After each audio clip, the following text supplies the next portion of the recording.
Menanggapi masalah PAW praksi Golkar, di studio kami telah hadir Bapak Insinyur Zainal Abidin MP, Ketua Komunitas Masyarakat Purwakarta atau KMP.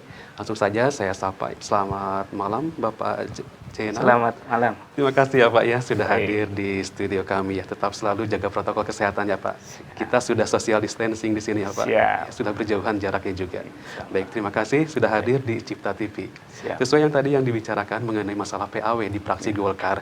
Nah, bagaimana tanggapan Bapak terkait adanya rapat pleno DPD Partai Golkar tersebut, Pak? Ya, jadi artinya PAW ini sudah diatur sedemikian rupa oleh PKPU nomor 6 2017. Jadi suara perolehan terbanyak setelah itu yang harusnya masuk.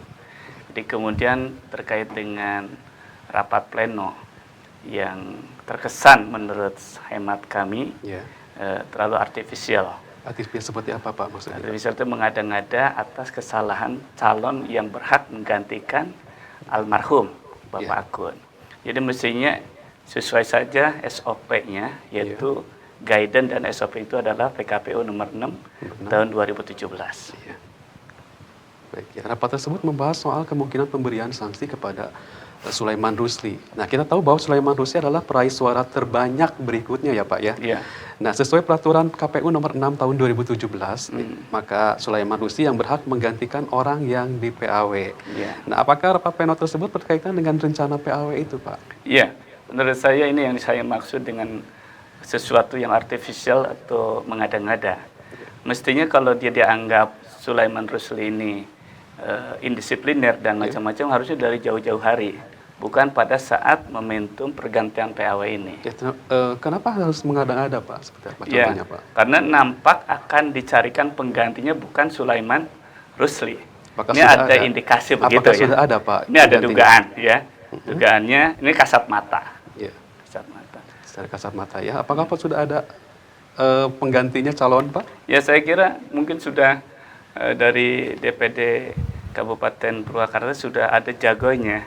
Mestinya kalau berstandar SOP dan guidance-nya Undang-Undang PKPU nomor 6 2017 harusnya sudah automatically suara perolehan terbanyak setelah Pak Akun ya masuk.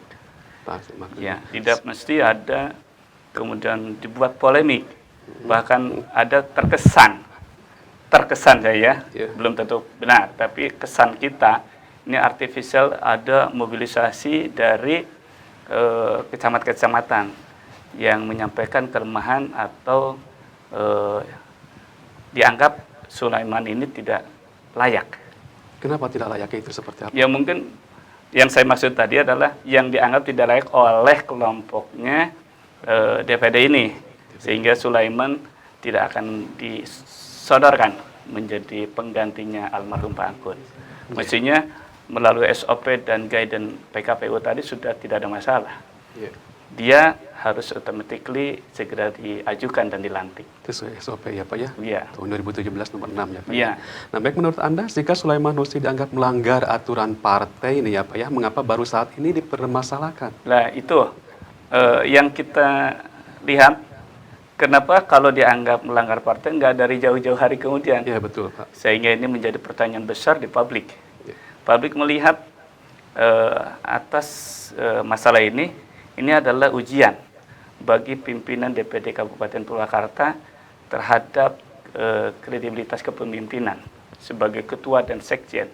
Harusnya tidak mesti membuat polemik berlarut-larut karena SOP dan guidance sudah jelas. Ya, apakah dalam rapat pleno itu sudah dibahas dan ditentukan Pak siapa calon penggantinya dari Sulaiman Rusli ini? Saya tidak tahu persis, tapi indikasinya ke arah sana ya. Akan menggantikan Sulaiman oleh yang lain. Sesuai SOP-nya kan suara terbanyak berikutnya. SOP-nya harusnya sudah automatically. Sulaiman diajukan dan kemudian dilantik. Ya, kenapa nggak harus seperti itu Pak? Ya, itu ada multi kepentingan saya lihat. Like and dislike barangkali ya. Saya ulang, barangkali ada like and dislike. Kenapa Bapak membicarakan like and dislike Pak? Karena kalau profesional, SOP-nya dijalankan dan guidance-nya dijalankan sudah automatically.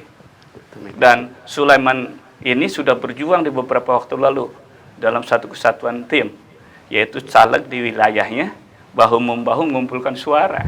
Ya. Tidak mungkin dapat suara 2 kursi di dapil tersebut kalau tidak ada kerja keras dari seluruh tim termasuk Sulaiman tadi. Ya. Nah, apa yang harus dilakukan Sulaiman Rusli jika pada akhirnya diberhentikan sebagai kader partai? Nah, ini ada potensial Sulaiman Rusli ini untuk melakukan gugatan. Contohnya Ini apa? menjadi panjang urusan ya. Ya. Jadi kalau hemat saya, kalau ada hak-hak kita sebagai warga negara dan sebagai warga anggota partai, Ya. dalam hal ini Sulaiman dia adalah anggota Partai Golkar, ya haknya dia adalah melakukan gugatan. Ya. Ya secara prosedur hukum yang diatur oleh undang-undang. Prosedur hukumnya itu ke siapa dia harus meminta pertanggungjawaban Pak untuk diberhentikan seperti Ya itu? Pak? tentu ke pengadilan ya. Ya. Kalau terakhirnya adalah mengajukan gugatan ke pengadilan supaya nanti pengadilan yang memutuskan. Tapi ada risiko buat DPD Golkar Kabupaten Purwakarta, nanti ada kekosongan anggota dewan selama belum inkrah diputuskan oleh pengadilan. Ya. Menurut saya polemik ini harus disimplisasi, kemudian duduk bersama antara Sulaiman dengan pimpinan DPD. Prosesnya seperti apa Pak? Proses tahap-tahapannya Pak? Ya, menurut saya tergantung kebijaksanaan. Ya, kebijaksanaan dari unsur pimpinan DPD Kabupaten Purwakarta. Itu barangkali. Baik, mungkin pertanyaan saya terakhirnya Pak ya. Ya. Nah, bagaimana seharusnya DPD Partai Golkar dalam menghadapi PAW agar tak berbenturan dengan hukum Pak? Ya, jadi kembalilah kepada guidance, kepada SOP. Nah, itu PKPU nomor 6 tahun 2017. Dan mestinya semua orang bertindak itu berbasis nilai-nilai ketuhanan. Jadi kalau semua orang berbasis nilai-nilai ketuhanan, pasti dia akan berstandar SOP yang sudah ditetapkan menurut undang-undang. Ya, mungkin apa ada saran barangkali Pak? Ya, sekali lagi saran saya, sayang sekali kalau partai ini kemudian berpolemik hanya untuk PAW. Mestinya sudahlah, orang yang berhak itu haknya diberikan. Kemudian kalau ada kekurangan dari orang tersebut, di recovery, dibina, diimprove. Kemudian ayo kita bergerak dalam kepemimpinan ini berbasis nilai-nilai ketuhanan sehingga nanti religitas yang ada di kita ini bisa membawa kenyamanan buat seluruh orang, termasuk masyarakat Purwakarta. Ya, karena kalau partai ini adem ayem, kepemimpinannya lurus sesuai nilai-nilai religitas, maka akan mengakibatkan keuntungan buat masyarakat. Pengambil kebijakan ke depan akan berkiblat pada rakyat. Baik, terima kasih Bapak atas komentarnya. Terima Di lain kasih. kali kalau diundang lagi bisa hari lagi kembali Insya ya Pak. Allah, insya Allah. Baik, terima kasih Bapak, nanti gunakan masker kembali Siap. karena kita protokol kesehatan harus selalu. Siap. Baik. Ya, baik pemirsa Cipta TV, jangan kemana-mana. Kami akan kembali sesaat lagi.